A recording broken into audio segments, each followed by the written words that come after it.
Hey guys, Chris here, and today I have something super special for us. I am standing in front of STILLEN, yes, the STILLEN, to check out operations, and let's learn a little bit more about who STILLEN was and what STILLEN is today. So come and join me. Originally, this video was supposed to be just a short clip, maybe highlights into our main body kit video, but being there and talking with Kyle and learning about STILLEN and where they're going and where they were and everything else, as you'll see in the video, I just became such a fanboy that I think this video, I hope, speaks to you the way it spoke to me about bringing up those good old days of car tuning and not worrying about 1,000 horsepower, breaking into 12s on the quarter mile, and just a different time of tuner culture. And that's what this brought to me. And so I hope by watching it and talking that maybe it brings a little bit of STILLEN nostalgia to you too. So I hope you enjoy. So basically all of our manufacturing is done in-house. We acquired this building in 1993, and it's basically the headquarters for everything. So all of our polyurethane injection molding is done here. All of our metal fabrication, machining, all that work is done here in-house. Right now we're in our assembly division.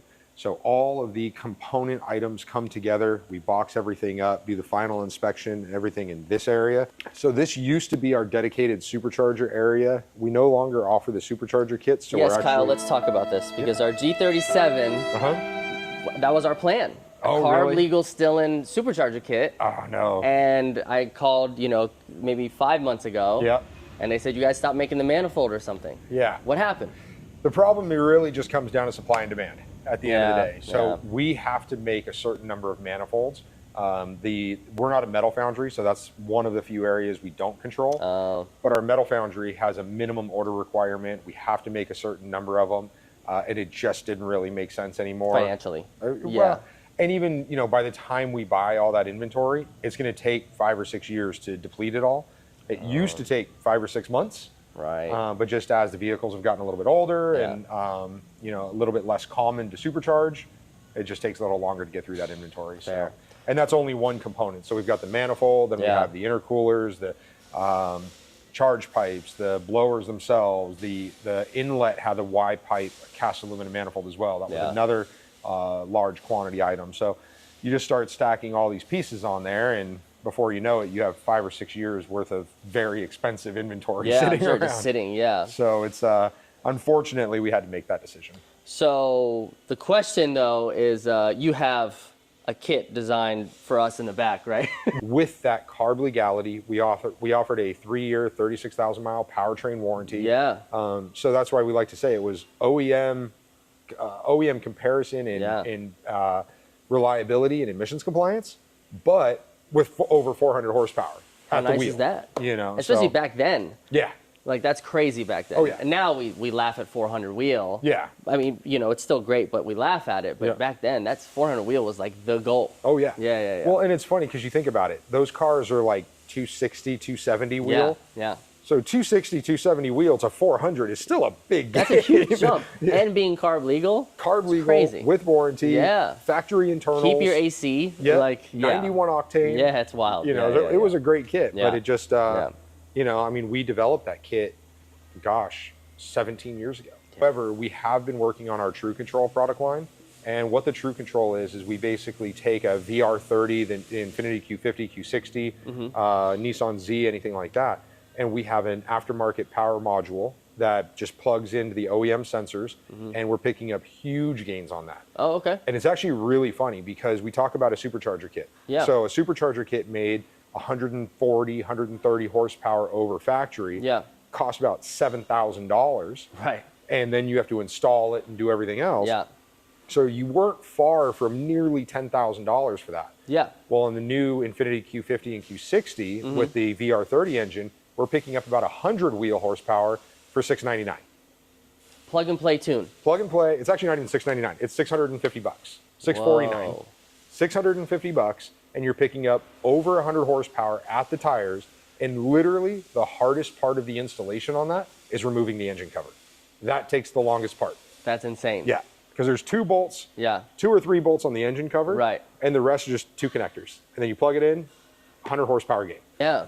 We have a fantastic customer base. Yeah. Our customers are so loyal to STILLEN. Of course, STILLEN. Yeah. Yeah. You know, and we've had customers for 30 or 40 years. Yeah. You know, it's been a lot of fun to watch customers progress and evolve with us. We've had customers back in the 90s, yeah, and they had a 300ZX. Right. And then they sold that and they got a family and they had a Maxima. Right. And they sold that, got a bigger truck, and they had a Nissan Titan or a Frontier. And then the family grew up and grew out, and now they're back in the Z. I mean, we right. literally had this progression with them. And so it's still really motivating to have those relationships and connections with our customers. But to do business here has just been, you know, pretty demotivating. Yeah. And unfortunately, it's not getting any better. I mean, it's okay though. We're still plugging away. Like I say, you know, we've got new designs there. We've just, this year alone, we've released somewhere in the neighborhood of 30 new products. Wow. So it's not Lots really of slowing R&D us there. down. Oh yeah. Yeah. Yeah. Still investing heavily in R&D, still investing in manufacturing. Cool. That's all we can do. Just keep that's all plugging you can away. do, yeah. Yeah. And worry about the other 49 states. Exactly. Yeah, yeah. So what you'll see here is a lot of our component items that are waiting for assembly. Oh, I see. We do the manufacturing in this facility, but obviously keeping everything boxed up and on the warehouse shelves takes up a lot of space. Yeah. Also, what will happen a lot of times, for example, the Q50 or Q60 or the Nissan Z, we have different styles of exhaust tips, with or without muffler, different combinations. Right. And so what we'll do is we just keep the individual component items on the shelf, and then when we get an order, we'll go ahead and assemble everything and ship it out. Oh, okay, that makes sense. Yeah. Instead of having these big bulky items taking up all the space. Exactly. Yeah, yeah. And generally speaking, if we get an order by 1 o'clock, it'll ship out the same day. Wow. So we can assemble it very quickly and get it out.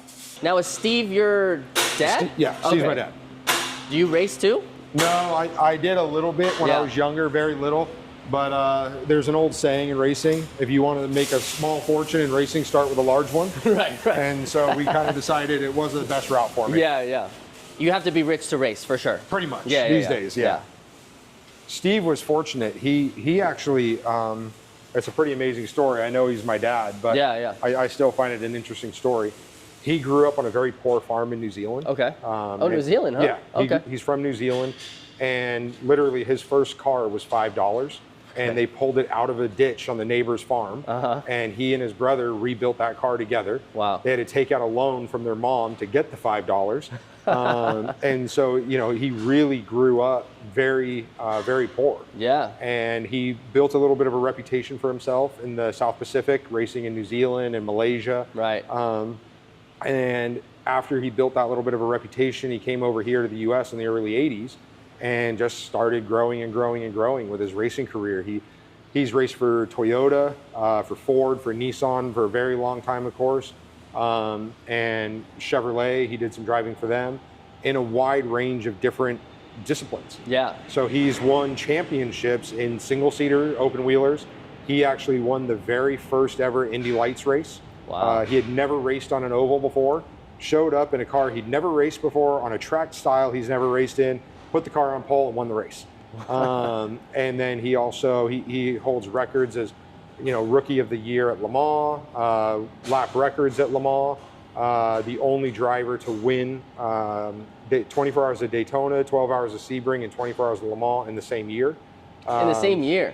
In the same year. What year was that? 1994. Wow. Yeah, he won Sebring and Daytona outright. He was the outright champion in those. And then at Le Mans, he won his class, 5th overall.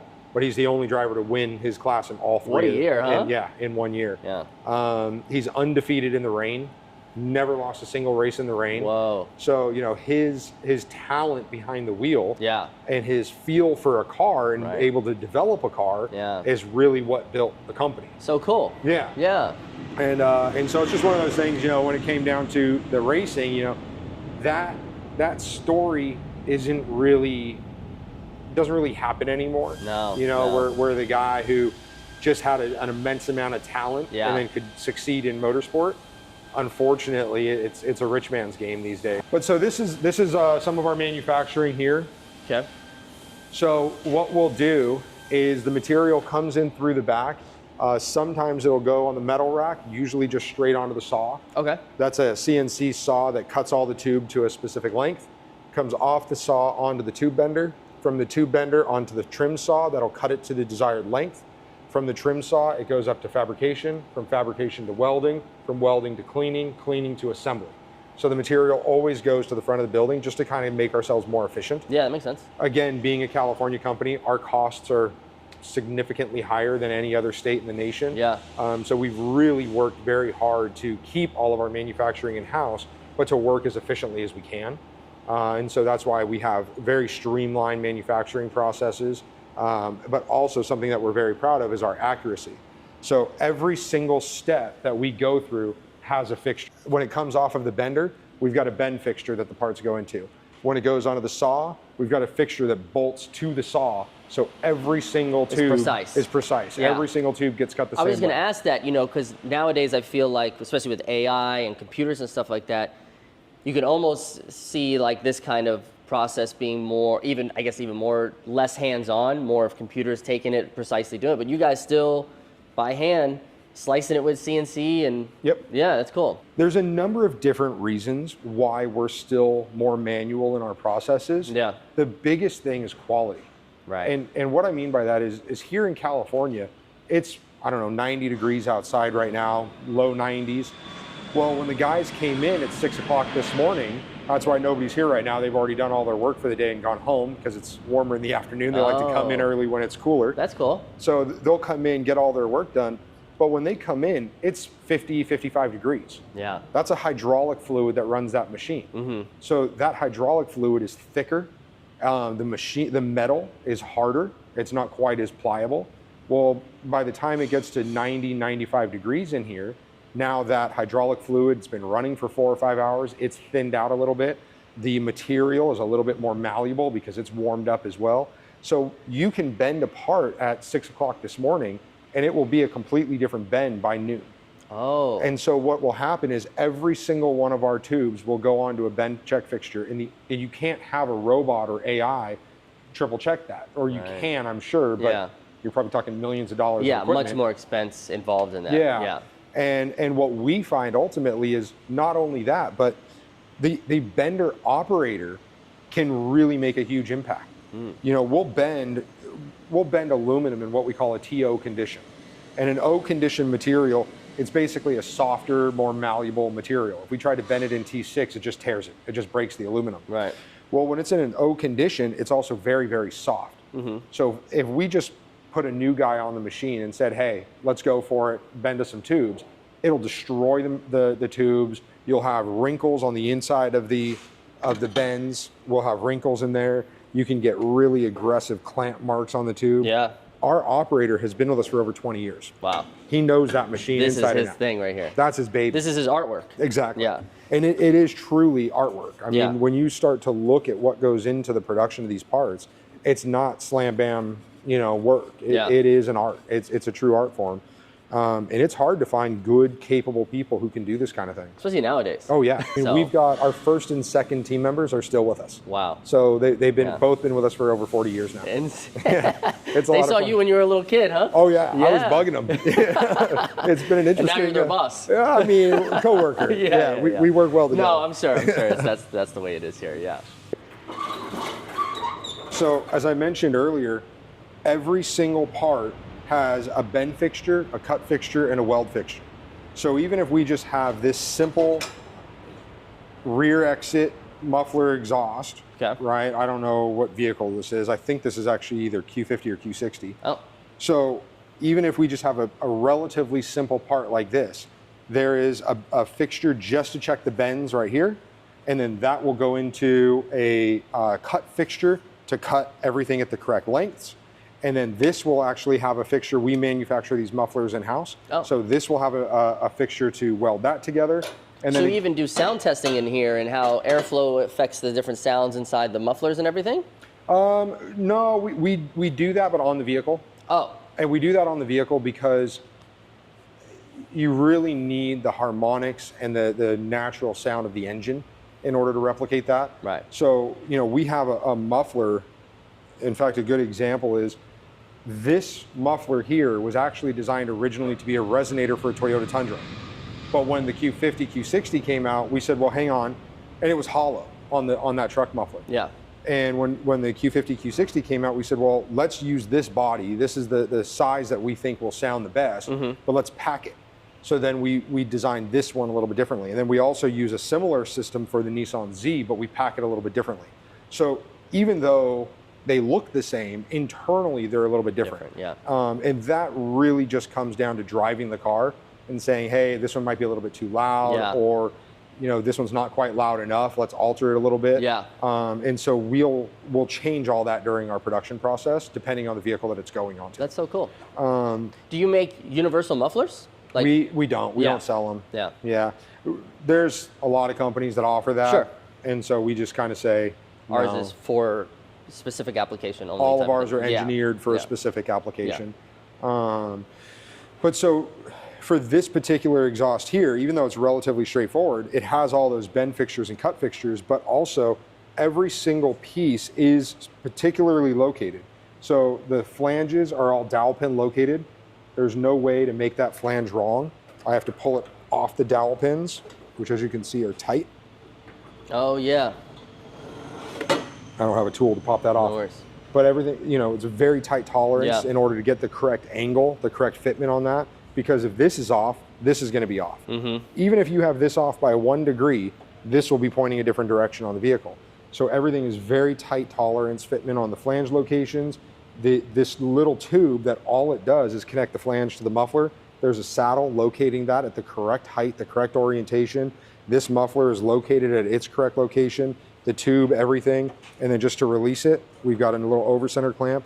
But every single piece has a location, it's very, very precise fitment. So when a customer calls and says, oh, hey, I've got an issue with the fitment on your car or on your exhaust, was the car in an accident? Right. Like, what's going on? Yeah, because, you know, we know that everything fits, you know, as well as it can possibly fit. Because that's the worst, is ordering an exhaust system, and then, you know, whether you're working on yourself, you're under the car sweating on your Saturday, or you're paying someone, and they get it up there and nothing's aligned. It's like, oh, so it's lost time and money. Absolutely. So this is awesome that you guys do stuff like this still. Yeah. And we have our return rate across the board on our products is 0.01%. Yeah, it's got to be really low. We have almost no returns. Yeah. Generally speaking, the customer changed their mind. Right. And they just don't want it anymore for whatever reason. Sure. And it's things like this where a customer can rest assured this is going to fit. Yeah. You know, it's not changing. We have a master part for every single piece. So this has been, you can kind of see the master parts are sometimes prototypes. Yeah. So we know this was developed on the vehicle. I see, yeah. This created this fixture. Right. This fixture was based off of this. And so we know that this assembly is going to fit the vehicle perfectly. Even these mufflers are a tremendous amount of work. Like I say, we make these in-house and it doesn't look like much. Really pretty though. That's just it. Yeah. So in order to get that effect, we actually weld this 3 times. So what we'll do is it gets assembled. There's a high temperature ceramic wool packing material. Okay. That is actually a thermal insulation material for industrial furnaces. So it's a very, very high temperature material. It can withstand literally probably 2 to 3 times the heat coming out of an engine. Yeah. And I've sat there with a blowtorch trying to cook the material. Doesn't cook, huh? Doesn't cook, nothing. Wow. It actually cools off amazingly well too. I've sat with a blowtorch on it for about 30 minutes. Yeah. And within seconds, you can actually touch it. It's safe to touch. Weird. Yeah, it's an incredible material. Science. Yeah, and it's not, a lot of people will say, oh, it's fiberglass. It's not fiberglass. No. It is a ceramic wool. Yeah. But so that's wrapped inside of here. But in order to do that, what we'll do is we take the individual components. It has a perforated tube internally. They will wrap the perforated tube with the ceramic wool material, assemble the outsides. Then those outsides get tacked together, and then they go off to our finish welder. The finish welder will go in, he'll go ahead and properly weld everything on a positioner that rotates it at a correct speed so that he can get a really beautiful weld finish on there. So this is still by hand, all this? Yep, still by hand. That's so crazy though. And the positioner will hold his hand in the correct position. Yeah. The tool itself is on a rotisserie. Okay. And it's rotating perfectly at the right RPM that matches his input. Yeah. And then once that's done, we actually send it out for polish. Right. And it comes back beautifully polished, and then we weld it again just to get that burn mark in there because we know people want that burn. Yeah, they like that, yeah. And it's frustrating, right? Because The faster way of doing it would just be to send it out for polish and then assemble it. Yeah. But if you do that, you might scratch it when it's in the fixture. You might have an issue here or there. Yeah. And we don't want those scratches or imperfections. Yeah. So we would rather go through multiple stages of welding to ensure that we don't have any of those defects. Because you hear that with like, you know, M3s, M4s, obviously higher end exotics. They want these titanium exhausts because they're lighter or whatever. Titanium is great because it's lighter. Yeah. The challenge with titanium is it has a limited life when it comes to heat cycling and comes to stress and things of that nature. So if you look at a lot of race car exhaust systems, they'll use either titanium or more commonly Inconel. Inconel is very expensive. Okay. Phenomenal material, but it's very, very expensive, cost prohibitive for us retail consumers. Right. They'll throw an exhaust away after 2 races. Oh, yeah. That's not real world. No, it's not, no. So, you know, we'll take what we learn in terms of the flow characteristics, the performance characteristics, things of that nature, but we want it on a more durable material. Lifetime warranty. That's just it. You can't put a lifetime warranty on titanium or things like that because it's just too brittle of a material. Right. It may not corrode. Titanium doesn't really corrode or anything like that. But, you know, come 3 or 4 years, all those little pie cut welds start to leak a little bit. They've been heat cycled a number of times, and it just starts to overstress the material. And stainless steel will never do that. It'll never do that. Yeah, it's a phenomenal material for that purpose. Yeah. This is all the metal fabrication work, but the body kits are actually the oldest part of the company in terms of manufacturing. Really? Yep. So Steve started doing the body kits back in 1986. Wow. And really what happened is he wanted a better alternative to fiberglass. Yeah. Fiberglass was kind of the standard for body kits back in the day. Right. Even in the early 2000s when I was in it, fiberglass was everything, but we knew they would crack. Yes. As soon as it hit anything. It wasn't a matter of if, it was a matter of when. Right. And with urethane, it's a far more durable material. Yeah. And so even back in the 80s, Steve said, look, I want to do my own body kits, but I don't want to do fiberglass. So he worked for a long time to develop our own proprietary formula. And so we're the only one that has this formula for our material, and it hasn't changed since 1986. So it's different than, it's polyurethane, but it's different? Oh yeah, there's a lot of little differences you can do to the actual formulation. Interesting. You can change the durometer, so the stiffness. Okay. So we actually have 2 different durometer materials that we work with. We actually have a third one that I developed about 5 or 6 years ago. But we only use that for one particular part, and that's a roto-cast urethane as opposed to an injection urethane. Okay. So our injection urethane, we only have the 2 chemicals, or the 2 formulas, and so the bigger bumpers will have what we call our softer material. That's a very, very durable material, limited lifetime guarantee. You crash into something, you know, it'll break. But if you just rub it up against the ground or a bumper or something like that, or sorry, a curb, you're generally going to be okay. Depending on how hard you hit that curve. And that's what manufacturers use most of the time, right? Basically the same, but actually a manufacturer bumper is usually more brittle than our material. So our materials usually holds up better than the manufacturer. So this is the 370Z bumper. Came out of the mold. This one's probably a little bit fresh. Okay. I'll grab one that they made a few hours ago.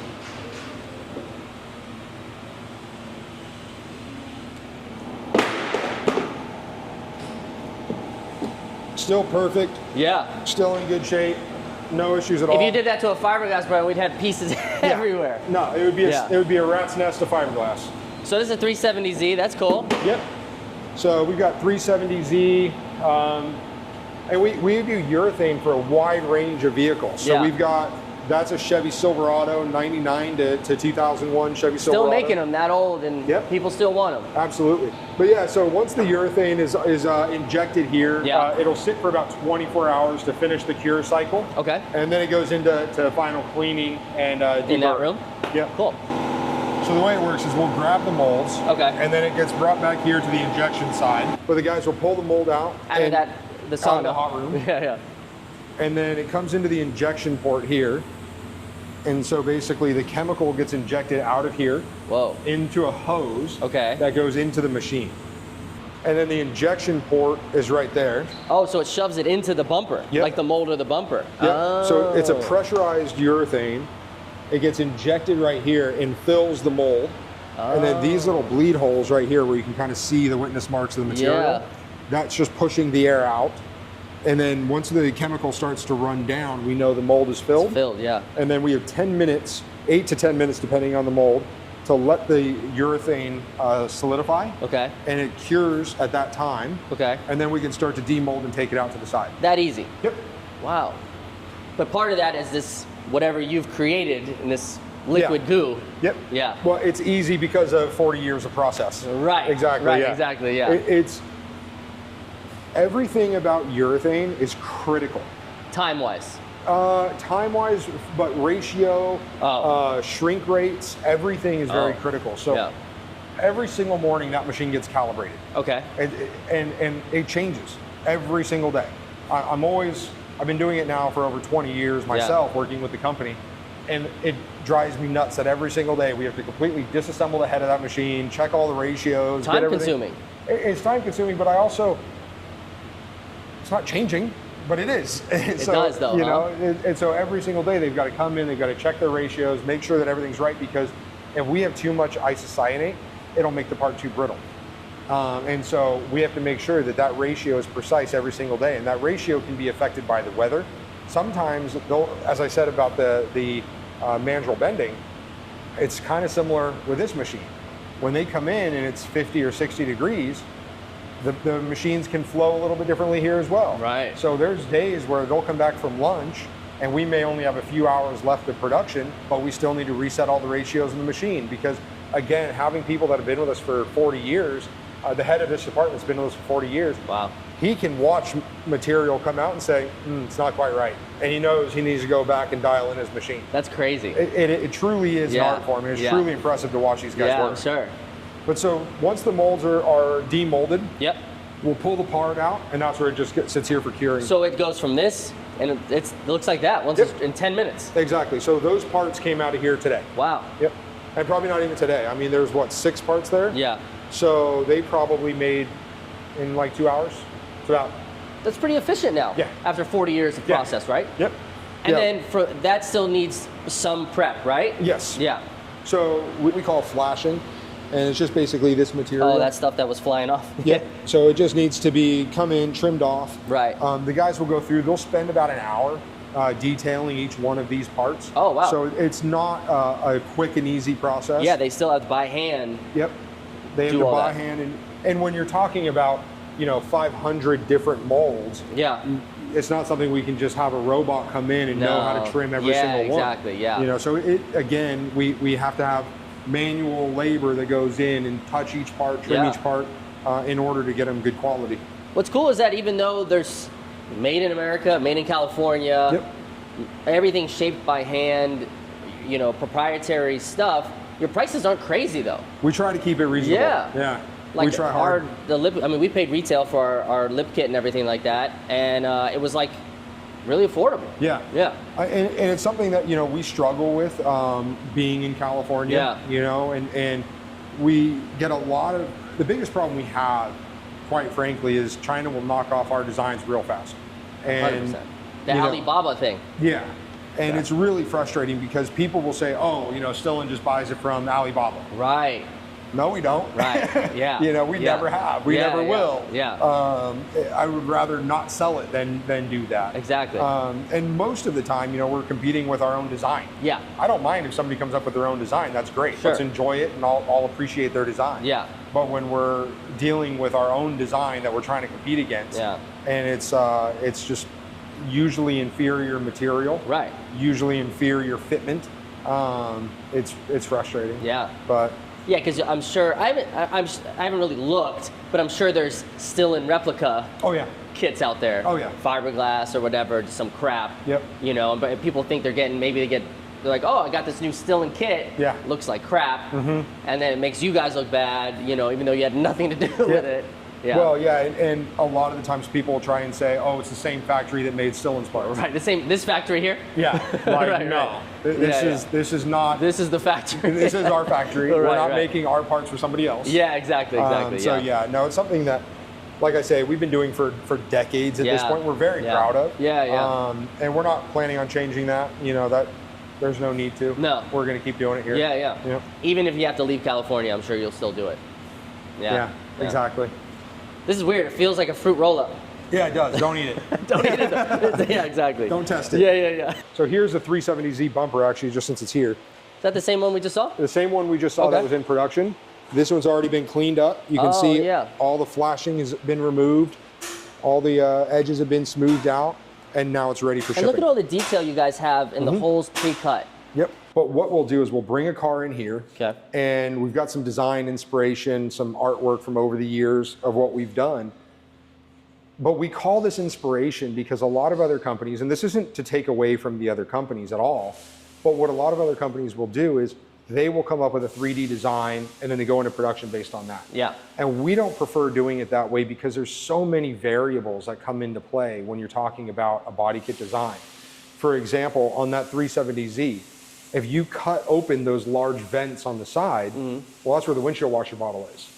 If you only do that in 3D CAD and you scan the outside of the car, you don't know what's behind that bumper. Right. You don't know what your limitations are. So you might say, oh, it looks great with that hole in it, and it does. But now you got bright blue and white chemical behind this great big hole. I think I've painted my windshield washer black before. To cover that up. Yeah, yeah. And so again, you know, we'll take that to the step. That box right next to you, that is an aftermarket windshield washer bottle that we use to fit that location of the vehicle and relocate that windshield washer bottle. And so it's just things like that that we'll do. Yeah. Does that come with the kit? Like when you buy it? Yeah. Yeah, that's included. Yeah. But when we bring a vehicle in, we do all the modeling on the actual vehicle. So we'll take a 370Z, we'll buy a replacement front bumper for it, we put it on, and we start cutting up the factory bumper. And we do that because we want to keep and maintain all of those mounting points. All the factory mounting points around the headlights, around the front fenders, even the under trays on the bottom. Yeah. We want to keep all those mounting points. So important. Yeah. And so we'll do all of our design work, and then what happens a lot of the times is someone will buy a STILLEN front bumper and they ship it off to China to get it reproduced. That's fine, but if you don't build a proper frame when it's installed on a vehicle in order to keep all those mounting points in the correct location, now if it's supposed to fit like this, but you haven't supported it, now you're building a mold that fits like that.